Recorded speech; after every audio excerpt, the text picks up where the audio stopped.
Do drone attacks work? Well, you might say, of course they work. They kill their intended target. But do drone attacks really work? Do drone killings make us safer? Do drone killings bring victory nearer? Do drone killings kill more terrorists than they create? I think these are valid questions and questions that should be debated and discussed. There are those who have been involved in the drone killings who actually believe that they aren't helping our country. This is a letter from 4 American servicemen in the Air Force to President Obama from a year or two ago. And it reads, "We are former Air Force service members who have been involved in the drone program. We joined the Air Force to protect American lives and to protect our Constitution. We came to the realization that innocent civilians we were killing only fueled the feelings of hatred that ignited terrorism in groups like ISIS, while also serving as a fundamental recruitment tool. This administration," then referring to the Obama administration, "and its predecessors have built a drone program that is one of the most devastating driving forces for terrorism and destabilization around the world." The question is, do drone killings actually kill more terrorists than they create? As the brothers, sisters, and cousins from the village gather around the mangled bodies, do they say, "Oh, well, I guess we are now going to put down our arms and make peace"?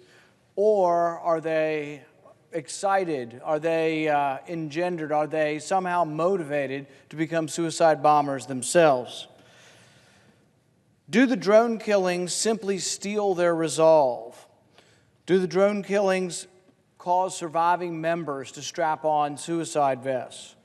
Is there a limit? Is there an end to how many we will kill with drones? The power to kill anyone, anywhere, anytime is an ominous power. I think most of the people involved in the program, including President Obama, had motives to kill our enemies, to kill those who they thought might come someday and kill us. But the program has become so extensive and extended across so many different countries that there is concern, one, about the civilians, women and children that are being killed in these strikes as collateral damage. But there's also some concern whether or not that kind of ominous power, the power to kill anyone, anywhere, anytime, in the entire world, whether or not that power is so ominous that there should be checks and balances. In our country, no one is killed without not only checks and balances, but without the due process of the law. And people say, well, you can't have due process in far-flung battlefields around the world. Shouldn't we at least consider, though, whether or not there should be checks and balances and whether or not one person can make the decision to kill? I think that this is something that should be debated, discussed, and should have oversight from Congress. You will recall that in Obama's administration, the drone attacks really hit a new peak. You will recall that he made his decisions on who to approve the killing of on Terrorism Tuesdays. There were reports that flashcards were used in the discussion of who was to be killed. There were also reports that John Brennan had complete authority to kill on his own in certain places. John Brennan also responded and said, when asked about the drone program, that there are no geographical limitations to where we can kill. That's a little bit worrisome, particularly since Congress has never authorized war in the 7 different countries where President Obama utilized drones and where drones continue to be used. People say, well, this isn't really war, or this has something to do with 9/11. This has nothing to do with 9/11. None of these people had anything to do with 9/11. People say, well, they're associated forces. That's not in the 9/11 authorization. Congress voted after 9/11 and said you can go after those who organized it, aided, abetted, those who helped to plan, those who helped the attackers of 9/11. It didn't say you could go after any far-flung religious radical or ideologue throughout the world and kill them. But that's what we do. It's an ominous power to kill anyone, anywhere, anytime. I had this debate with the Obama administration, and I asked them directly, can you kill an American with a drone?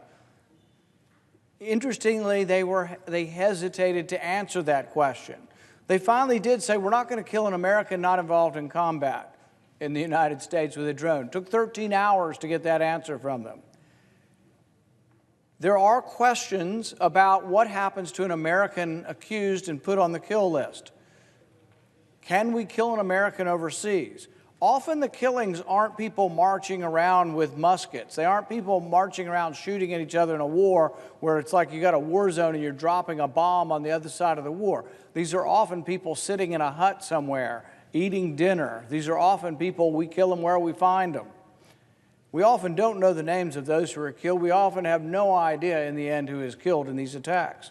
Sometimes we do it just simply because it looks like a bunch of bad people all lined up. So we have what are called signature strikes, where we just kill people whose cars are lined up and we presume to be bad people.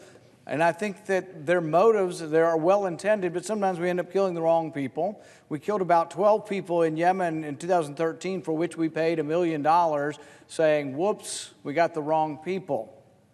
It's an ominous power that should have more oversight and more checks and balances. One of the statements that particularly bothered me was when the former head of the NSA said, this is Michael Hayden, he says, well, we kill people based on metadata. That is an alarming statement to me. Metadata is who you call and how long you talk to them. You remember they said it was no big deal, your metadata is not that private, you should just give it all up, and for a while they were vacuuming up all of your metadata, every American's metadata, who you call and how long you talk. But it turns out that they're so confident in metadata that they actually are making kills based on metadata. That's what Hayden said. So we have before us a nominee for the National Counterterrorism Center, which has some involvement with developing these kill lists. And so we asked him that question. I said, do we kill people based on metadata? And the answer, or the non-answer, was very interesting. He said, well, I can't tell you because I'm not in government. Well, my guess is he's been in government and he's been in the military. He probably knows the answer, but he's saying he won't tell the answer because he's not in government. So we said, ask the people who are in government, do we kill people based on metadata? You know what every one of them said? None of my business. So I was elected to the U.S. Senate to represent an entire state, and the people in the administration had the audacity to say, hey, well, if you want to know that, why don't you join the Intelligence Committee? Well, see, a democratic republic is where all of the elected officials have oversight, not where only a select few. Often a select few who actually are always in agreement with more power for the Intelligence Committee and become rubber stamped simply for more power. So those of us who are skeptical of power, those of us who think that we need to have more oversight, are typically not on those committees. But the question is whether or not we should allow a select few to be the overseers.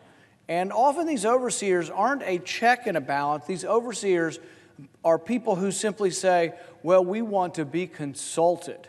Well, when the president comes to you or the CIA comes to you and says, we're going to kill this person, oh, you've been consulted, often consulted after the fact, but you've been consulted. That to me is not a check and a balance. That is you being a rubber stamp for the policy. So the question has come up time and again, and the media looks and says, oh my goodness, this is a conspiracy theory, the deep state. There actually is a deep state, and the deep state's been around for decades and decades. In fact, the Church Commission in the 70s was set up to investigate the deep state. Who was the deep state in those days? It was Hoover. Hoover was using this enormous power of the intelligence agencies to investigate people he didn't like, civil rights leaders and protesters of the Vietnam War. And so he illegally used this power of intelligence gathering to spy on Americans. Americans were rightly upset. The Church Commission tried to rein in the intelligence committees and the intelligence community. But the interesting thing is, in those days, the power to do intelligence was some guy sneaking in your house and placing a little magnet on your phone. It's not done that way anymore now. They can scoop up every phone call in America like that. They can scoop up every international phone call, every phone call to a country. We can listen to what anybody is saying anywhere around the globe, anytime we want, and then we can kill anyone, anytime, anywhere in the world. These are ominous powers and deserve more oversight. So when people refer to the deep state, that's what we're talking about, more oversight. What happens now is there are 8 people in Congress who are consulted about intelligence, consulted about targeted killings. 8 people.